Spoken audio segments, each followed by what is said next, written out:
آج کل لوگ پتہ کیا کہتے ہیں, لوگ کہتے ہیں نہیں مسئلہ مفتی صاحب سے پوچھو, کہہ رہے ہیں مولویوں کے چکر میں پڑنے کی ضرورت, لوگ کہتے ہیں نا بھائی ان مولویوں کے چکر میں پڑنے کی ضرورت نہیں ہے, مفتیوں سے پوچھنے کی ضرورت نہیں. میں کسی مولوی شولوی کو, پنجاب میں کہتے ہیں میں کسی مولوی شولوی کو نہیں مانتا, کراچی میں کہتے ہیں میں کسی مولوی وولوی کو, اردو میں جو ہے نا جہاں اردو رائج ہے وہ کھانا وانا ہوتا ہے, اور پنجاب میں کھانا شانہ ہوتا ہے, روٹی شوٹی کھاؤ. یہ ہم کیا کہتے ہیں روٹی ووٹی کھا لو بھائی, پنجاب والے کیا کہتے ہیں روٹی شوٹی کھاؤ, کھانا شانا کھا کے تو وہ کیا ہے کھانا شانا کھا کے تو مٹی شٹی پا کے, کچھ اس طرح کر کے الفاظ کہتے ہیں, وہ پورے یاد نہیں آ رہے.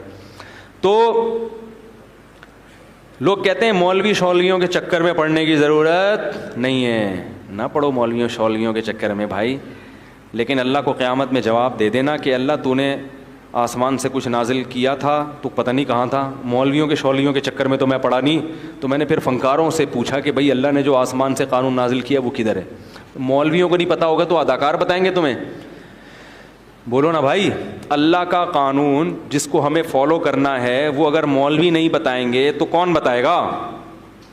وہ کھلاڑیوں سے پوچھیں یا حکمرانوں سے پوچھیں, وہ تو مولوی ہی بتائیں گے نا. رہا مسئلہ کہ مولوی تو غلط ہوتے ہیں, تو بھائی اگر غلط ہوتے ہیں صحیح بھی کیا ہوتے ہیں؟ علاج کس سے کراؤ گے؟ ڈاکٹروں سے کراؤ گے نا. اگر کہو ڈاکٹر غلط ہوتے ہیں تو بھائی صحیح بھی کون ہوتے ہیں؟ ڈاکٹر ہی ہوتے ہیں. علاج کرانے میں ڈاکٹر ہی کی رائے کا اعتبار ہوگا. اگر 2 نمبر ڈاکٹر ہیں تو پھر 1 نمبر ڈاکٹر ہی کو تلاش کرو گے. یہ نہیں ہوگا کہ چونکہ 2 نمبر ڈاکٹر ہیں لہذا میں علاج انجینئر سے کرواؤں گا.